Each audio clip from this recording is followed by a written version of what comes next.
This channel does not promote any violent, harmful, or illegal activities. All content provided by this channel is meant for an educational purpose only.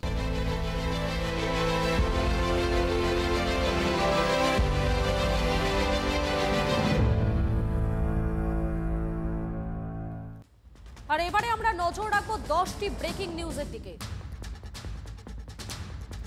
1 number breaking a আমাদের নজর থাকবে প্রশাসনের সহায়তায় বাবরি মসজিদের ভিত্তিপ্রস্তর, যা বলেছিলেন করে দেখালেন হুমায়ুন। বেলডাঙ্গায় হুমায়ুনের ডাকে বিপুল সমাবেশ। নজর থাকবে 2 নম্বর ব্রেকিং এর দিকে। মন্দির মসজিদের নামে সুরসুরি দেওয়া হচ্ছে, হুমায়ুনকে নাম না করে গদ্দার বললেন ববি। 3 নম্বর ব্রেকিং এ নজর থাকবে মুঘল পাঠানদের সংস্কৃতির বীজ পোতা হলো, তৃণমূল হিন্দু বিরোধী ফের প্রমাণিত তোপ শুভেন্দুর।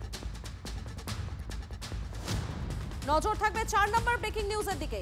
বহরমপুরে রাম মন্দিরের শিলান্যাস বিজেপির, উদ্যোক্তা বিজেপি নেতা শাখারফ সরকার। 5 নম্বর ব্রেকিং এ নজর থাকবে কাল ব্রিগেডে 5 লক্ষ কণ্ঠে গীতাপাঠ, গীতাপাঠের আয়োজন সনাতন সংস্কৃতি পর্ষদে। নজর থাকবে 6 নম্বর ব্রেকিং নিউজের দিকে। খুনের মামলায় রবীন্দ্রনাথ ঘোষের নাম, উদয়ন গুহই ফাঁসিয়েছেন অভিযোগ রবীন্দ্রনাথের। 7 নম্বর ব্রেকিং নির্দেশী সার, বীরভূমে এখনো জারি শাসক কোন্দল। নানুরে খুন তৃণমূলের বুথ সভাপতি, গ্রেফতার 4 তৃণমূল কর্মী। ধৃতরা তৃণমূল নেতা করিম খানের ঘনিষ্ঠ, খবর সূত্রে। নজর থাকবে 8 নম্বর ব্রেকিং এর দিকে। আগামী সপ্তাহে টাকা পাবেন বিএলওরা, 18,000 টাকা করে পাবেন বিএলওরা। আগামী সপ্তাহে 70 কোটি টাকা দেবে রাজ্য, জানালো কমিশন। নজর থাকবে 9 নম্বর ব্রেকিং নিউজের দিকে। আজও দেশ জুড়ে ইন্ডিগোর প্রায় 400 বিমান বাতিল, তদন্তের নির্দেশ কেন্দ্রের, প্রয়োজনে শোকজ ইন্ডিগোকে। নজর থাকবে 10 নম্বর ব্রেকিং এর দিকে। ইন্ডিগো সংকটের জেরে বেড়েছে বিমানের ভাড়া, নির্দিষ্ট দূরত্বে যেতে বেঁধে দেওয়া হলো বিমানের ভাড়া। নতুন নির্দেশিকা অসামরিক বিমান পরিবহন মন্ত্রকের।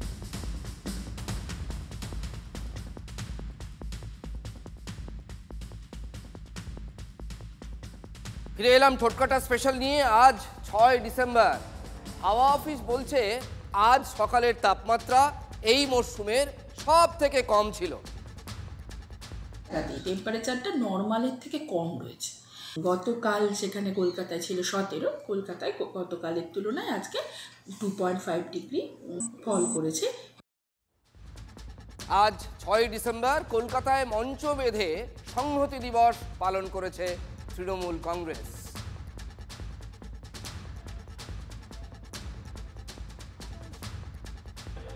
আজকের দিন ভারতবর্ষে সবথেকে কালো দিন।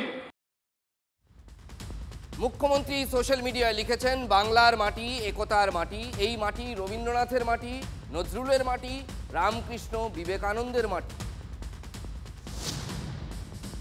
বাংলার মানুষ বিশ্বাস করেন নজরুলের সেই ভাষা, একই বৃন্তে দুটি কুসুম, হিন্দু মুসলমান। তৃণমূলের সংহতি দিবসের পাল্টা শৌর্য দিবস। স্বামী বিবেকানন্দর মূর্তিতে শ্রদ্ধা জানিয়ে তাঁর বাড়ি থেকে শুরু হওয়া মিছিলে নেতৃত্ব দিয়েছেন বিরোধী দলনেতা শুভেন্দু অধিকারী। আজকের দিনে 1992 সালে রাম জন্মভূমি পুনরুদ্ধার হয়েছে, সাথে বাবা সাহেবের পুণ্যতিথি আছে, বাবা সাহেবকেও স্মরণ করছে।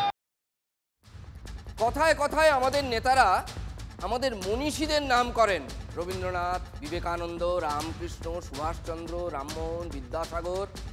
আজকের পর থেকে এই নামগুলো মুখে আনার যোগ্যতা আমাদের নেতাদের থাকছে কি? মুসলমানদের ভোট নিয়ে উনি শুধু মন্দির বানানোর জন্য উনি মুখ্যমন্ত্রী হয়েছেন।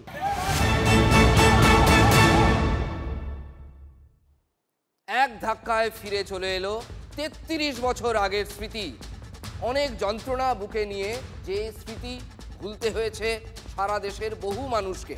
প্রায় শুকিয়ে যাওয়ার মুখে সেই পুরনো ক্ষতকে আবার খুঁচিয়ে দগদগে ঘা করার কাজটা কিন্তু এই বাংলার মাটিতে হলো। রবীন্দ্রনাথ, বিবেকানন্দ, শ্রীরামকৃষ্ণ, সুভাষচন্দ্র, রামমোহন এবং বিদ্যাসাগরের বাংলার মাটিতে সেই পুরনো ক্ষতকে আবার নতুন করে খুঁচিয়ে দগদগে ঘায়ে পরিণত করার চেষ্টা হলো। মুখে মৃত্যুবরণ করব, কিন্তু বাবরি মসজিদ হবে মুর্শিদাবাদের মাটিতে। ও বাবরি মসজিদ বেলডাঙ্গায় বানেগি বানেগি বানেগি। অশনি সংকেত মোগল পাঠান যারা আমাদের মা বোনেদের উপর অত্যাচার করেছে, মন্দির দখল করেছে, ধর্ম পরিবর্তন করেছে, সেই আরব সংস্কৃতির বীজ বপন হলো। যত ভোট এগোবে তত এরকম হবে। পশ্চিমবঙ্গে একটা গবেষণাগার তৈরি করা হয়েছে এবং এই গবেষণাগার আরএসএস এর টাকায় পয়সায় তৈরি হয়েছে। ধর্ম নিরপেক্ষতা একসাথে বড় করে তুলতে হবে। একটা জিনিস মনে রাখতে হবে, একদিন আগে পাকিস্তান হয়েছিল ভারতবর্ষের থেকে, কিন্তু ধর্ম অন্ধতার কারণে আজকে পৃথিবীর সবথেকে 5টা দেশ যে পিছিয়ে আছে তার মধ্যে পাকিস্তান রয়েছে।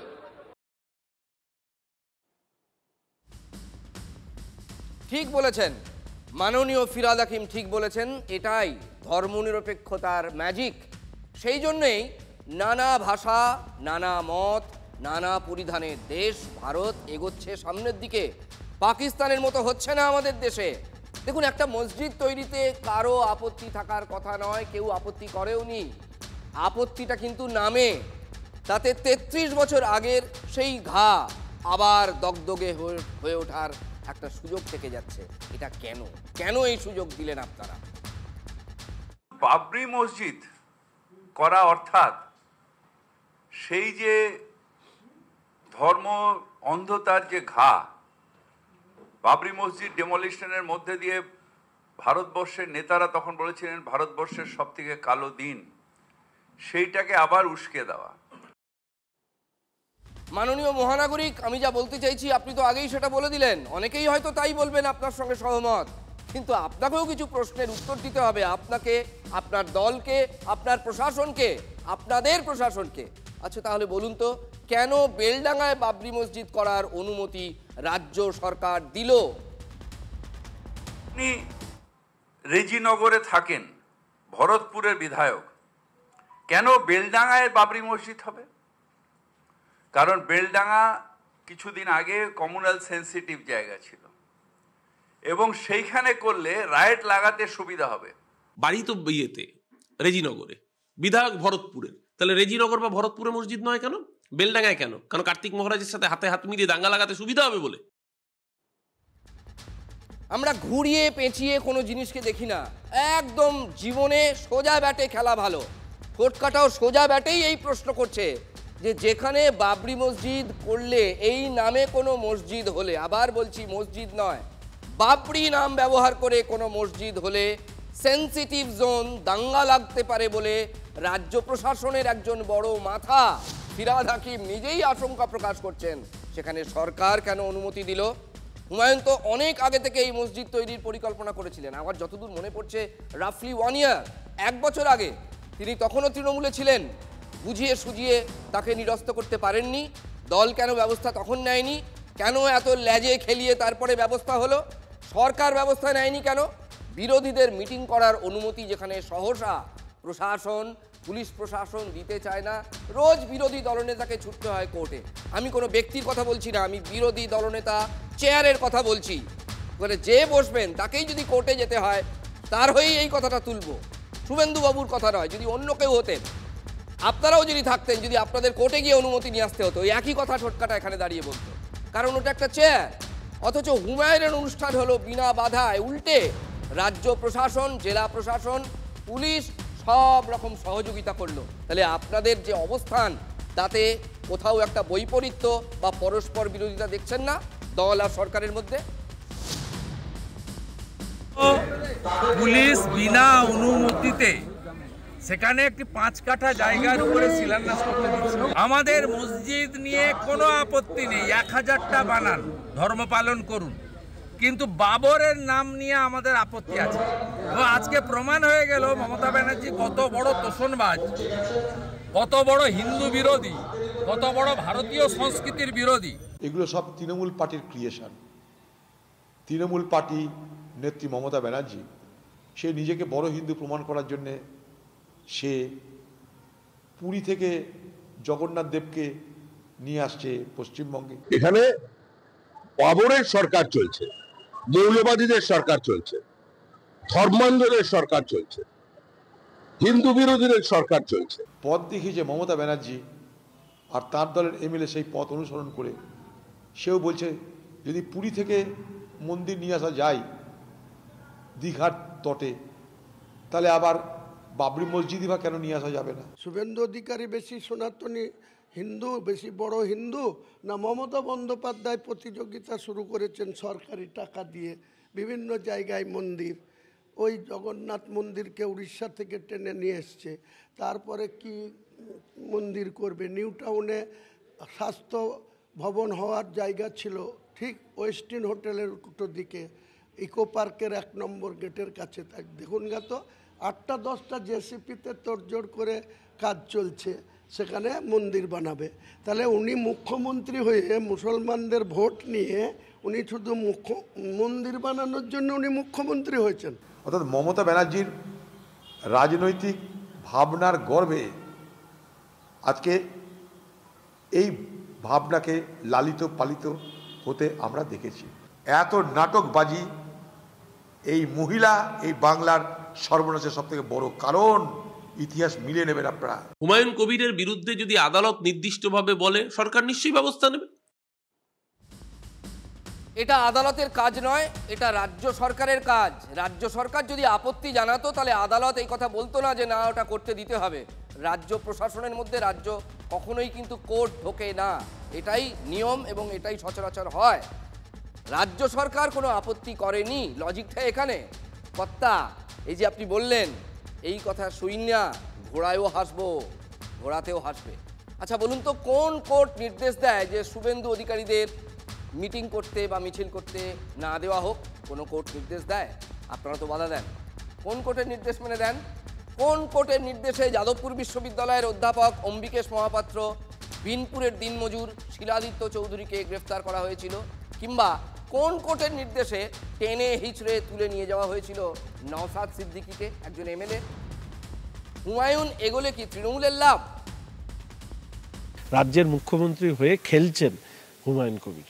আমার শুধু এটাই দরকার যে বাংলায় 37% মুসলমান, তাদের সিংহভাগ ভোট নিয়ে মমতা বন্দ্যোপাধ্যায় 3বার মুখ্যমন্ত্রী হয়েছে, তার যা অহংকার হয়েছে, তার যা দাম্ভিকতা হয়েছে, সেটাকে চূর্ণ করা আর ওনাকে প্রাপ্তন করে দেওয়া। যদি কেউ বলেন যে আমাকে অমুক তৈরির জন্য বহিষ্কার করা হলো, অমুক তৈরির জন্য দল ব্যবস্থা নিয়েছে, একদম মিথ্যা কথা।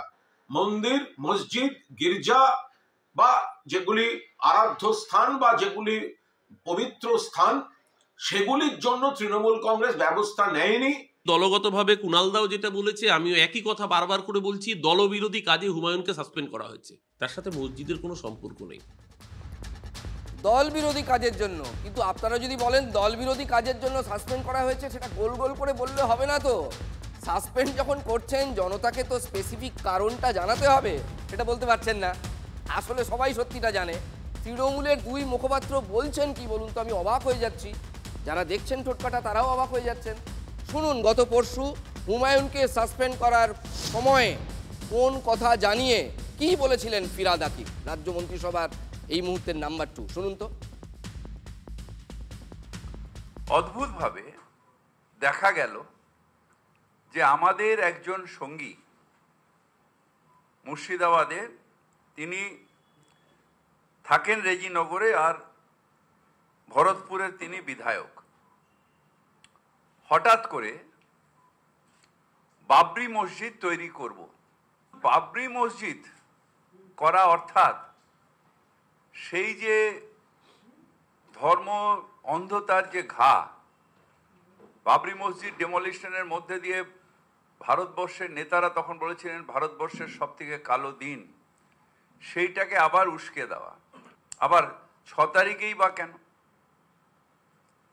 কেন হুমায়ুন ভাই কেন অন্য নাম দিলেন না? অনেক শহীদ হয়েছেন, তাদের নামে কেন করলেন না? তাহলে বাংলা কি এগোবে না শুধু বাবরি মসজিদ আর রাম মন্দির এর মধ্যে সীমাবদ্ধ থেকে যাবে না। আমাদের যে শৃঙ্খলা রক্ষা কমিটি এর আগে 3 বার আমরা ওনাকে সতর্ক করেছিলাম, এখন আবার উনি এইটা করছেন, আমরা হুমায়ুন কবিরকে সাসপেন্ড করছি। দলগতভাবে কুণালদাও যেটা বলেছে, আমিও একই কথা বারবার করে বলছি, দলবিরোধী কাজে হুমায়ুনকে সাসপেন্ড করা হয়েছে, তার সাথে মসজিদের কোনো সম্পর্ক নেই। অর্থাৎ ফিরহাদ হাকিম যা বললেন, অরূপ চক্রবর্তী ঠিক তার উল্টোটা বলছেন অথবা স্বীকার করছেন না। এই জন্যই বলছিলাম যে দিনকে রাত করে দেওয়ার চেষ্টা হচ্ছে। ওয়াকফ নিয়ে এমনিতেই শাসক তৃণমূল যথেষ্ট চাপে। আমরা জানি, যতটুকু বুঝি রাজনীতি বা সংবিধান, যে কেন্দ্র সরকার যদি কোনো আইন পাশ করে দেয় রাজ্য সরকার মানতে বাধ্য। কি করলেন আমাদের সিএম? উনি বললেন, রাজ সড়কে নেমে বললেন যে আমি ওয়াকফ কোনো চিন্তা নাই, আমি আটকানোর জন্য আছি। কমসে কম মমতা ব্যানার্জি তো সুপ্রিম কোর্ট যেতে পারত। মুখ্যমন্ত্রী মমতা ব্যানার্জি যদি বলতো আমি ওয়াকফ আইন পশ্চিমবঙ্গে চালু হতে দেবো না, আকাশ কি ভেঙে পড়তো? মুখে একরকম কথা, ভিতরে একরকম কথা করার জন্য বললেন ওয়াকফ সম্পত্তি বাঁচানোর জন্য আমরা, অথচ তিনি নোটিফিকেশন দিলেন পিবি সেলিমের মাধ্যমে মাত্র 1 সপ্তাহ 2 সপ্তাহ আগে। তাতে মুসলিম সমাজ দুশ্চিন্তায় পড়েছিলেন। মমতা ব্যানার্জি এই মুহূর্তে বিজেপি থেকে বড় হিন্দু প্রমাণ করতে চাইছে। মমতা ব্যানার্জি ধরে নিয়েছে মুসলমানদের আর কোনো গতি নেই, মুসলমানদের কাছে অগতিরও গতির নাম মমতা ব্যানার্জি। আমাদের সিএম মমতা ব্যানার্জি যদি মনে করে যে মুসলমান অসহায় হয়ে গেছে, বিজেপির ভয়ে আমরা গুটিয়ে গেছি, তা আমরা কোনো ভয় আমরা গুটাবো না। আমাদের মসজিদ, মাদ্রাসা, মক্তব, খানকা আমাদের সুরক্ষার জন্য আমরা রাজ সড়কে নামবো। ঠিক এই রকম যখন পরিস্থিতি, এর ওপর যদি তৃণমূল মসজিদ করতে বাধা দিচ্ছে, এই প্রচারটা চালিয়ে যায়, গোটা রাজ্যে যদি ছড়িয়ে যায়, হুমায়ুন কিন্তু ঠিক সেই কাজটাই করেছিলেন। উনি আগে বলেছিলেন যে জমি দেখতে যাচ্ছি, সেই জমিতে বাধা আসছে এবং রাজ্য প্রশাসন এবং জেলা প্রশাসন বাধা দিচ্ছে, ফলে ওটা একটা প্রচার প্রপাগান্ডা স্তরে চলে গিয়েছিল। এইটা মুসলিম ভোট আরো বেশি করে কেটে দেবে, এই আতঙ্কে বা এই আশঙ্কায় এখন উল্টো কথা বলতে হচ্ছে তৃণমূলের মুখপাত্রদের। এটাও রাজনৈতিক বিশ্লেষকদের একাংশ মনে করছে। সনাতন সংস্কৃতি সংসদের আয়োজনে 5 লক্ষ কণ্ঠে গীতা পাঠ। 5 জন মনীষী আমাদের দেশের, ভারতবর্ষের এখানে সংস্থান আমাদের মঞ্চে থাকবেন। তাদের হচ্ছেন একজন বাগেশ্বর ধাম শ্রী ধীরেন্দ্রকৃত শাস্ত্রী, গীতা মনীষী জ্ঞানানন্দ মহারাজ, তার সঙ্গে কার্তিক মহারাজ আমাদের তো আছেনই, তিনি থাকবেন, এবং সাধ্বী রীতম্বরা রামদেব বাবা। এটা তো হিন্দু রাষ্ট্র হওয়া দরকার। ভারতবর্ষ, হিন্দুদের জায়গা কোথায়? সব জায়গা, সব ধর্মের মানুষের একটা করে রাষ্ট্র আছে, হিন্দুদের কোথায় রাষ্ট্র? আর এই ভারতবর্ষ সেকুলার ছিল না। ভারতবর্ষ সেকুলার কোনো সময় ডক্টর বাবা সাহেব আম্বেদকর নেতৃত্বে যে সংবিধান, সেখানে কোথাও সেকুলার ছিল না। সেকুলার ম্যানিপুলেট করে কংগ্রেস এবং ইন্দিরা গান্ধী ঢুকিয়েছে। অনুষ্ঠিত হতে চলেছে আগামীকাল ব্রিগেড প্যারেড গ্রাউন্ডে।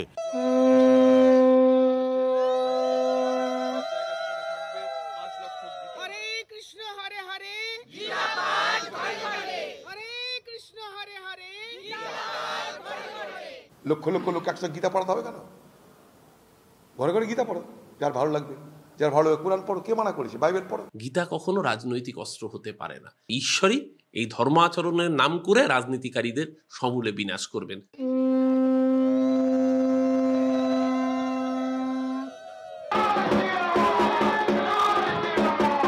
একদিকে হুমায়ুন কবির যখন বাবরি মসজিদের ভিত্তিপ্রস্তর স্থাপনের কথা বলেছিলেন, সেই সময় বিজেপি নেতা শাখারব সরকার রাম মন্দিরের ভূমি পূজনের কথা বলেছিলেন।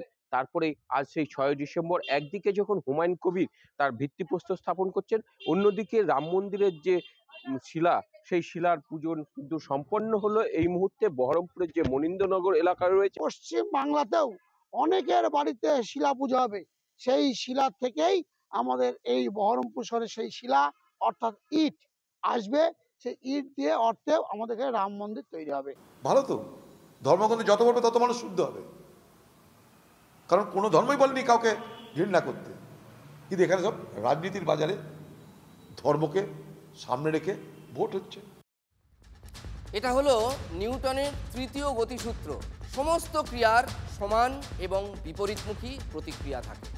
ভোটের জন্য ধর্মের রাজনীতি, তার প্রয়োজনেই 33 বছর আগের শুকিয়ে আসা একটা ক্ষত আবার দগদগে করে তুলল আমাদেরই এই রবীন্দ্রনাথ, নজরুল, বিবেকানন্দ, নেতাজির বাংলা। দেখুন, প্রশ্নটা শুধু হুমায়ুন নয়, ও হুমায়ুন টুমায়ুন লোকে হয়তো ভুলে যাবে একটা সময়, পাবলিক মেমোরি খুব শর্ট। প্রশ্নটা বাংলা নিয়ে।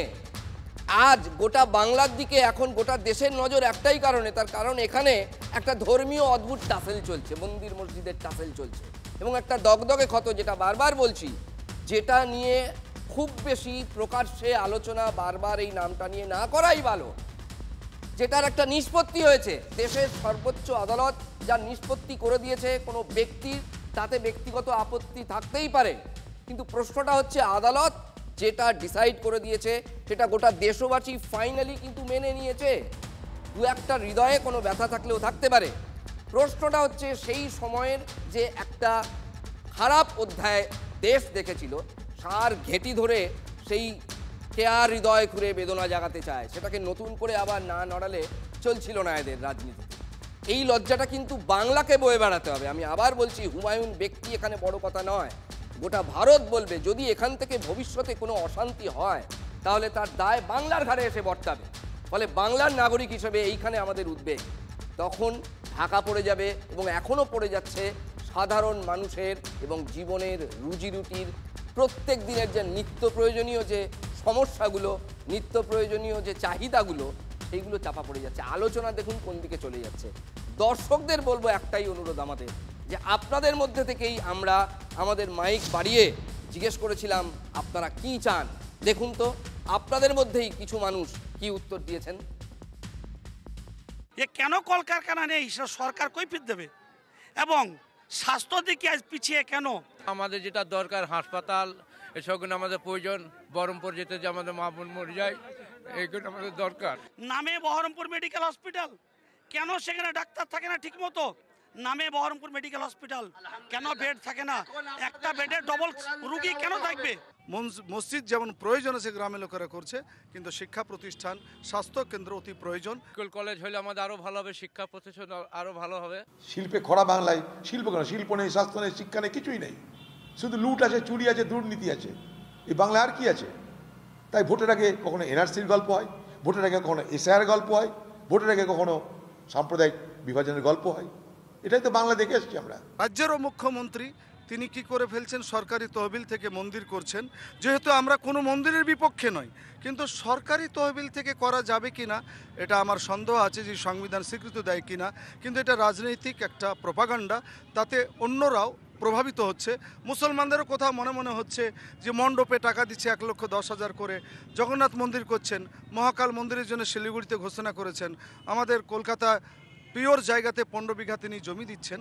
দেখেন, হিন্দু ভাইরা মন্দির করবে, পুজো করবে, কোনো যায় আসে না, কিন্তু সরকার সকলের দ্বারা নির্বাচিত, তিনি একটা জায়গায় প্রপাগান্ডা করে করবেন, মুসলমানদের সেখানে কোথাও কিন্তু দানা বাঁধছে। কিছু শক্তি, অপশক্তি রাজনৈতিক পতাকার নিচে, বিজেপি এবং টিএমসি, তারা বাইনারি পলিটিক্স করে মন্দির মসজিদ রাজনীতিকে 2026-এর আগে আবার নিয়ে আসতে চাইছে।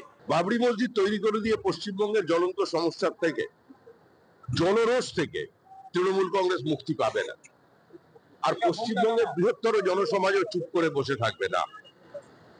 হুমায়ুন কবিরকে তো তার জন্মদাত্রীকে মমতা ব্যানার্জি আমাকে হারানোর জন্য তাকে ব্যবহার করলো।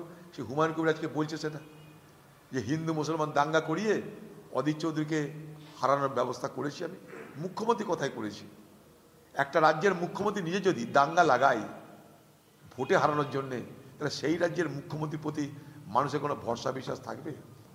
যখন উস্কানিমূলক বক্তৃতা করেছিল হুমায়ুন, যখন অধীরকে এবং সেলিমকে হারানোর জন্য সাম্প্রদায়িক বিভাজন করে হিন্দু বিদ্বেষী কথা বলেছিল, যখন কার্তিক মহারাজ হিন্দুত্বের নাম করে মুসলমান বিদ্বেষী কথা বলেছিলেন, বেলডাঙ্গে যখন দাঙ্গা হয়েছিল, তখন কিন্তু বিজেপি তৃণমূল কোনো ব্যবস্থা নেয়নি।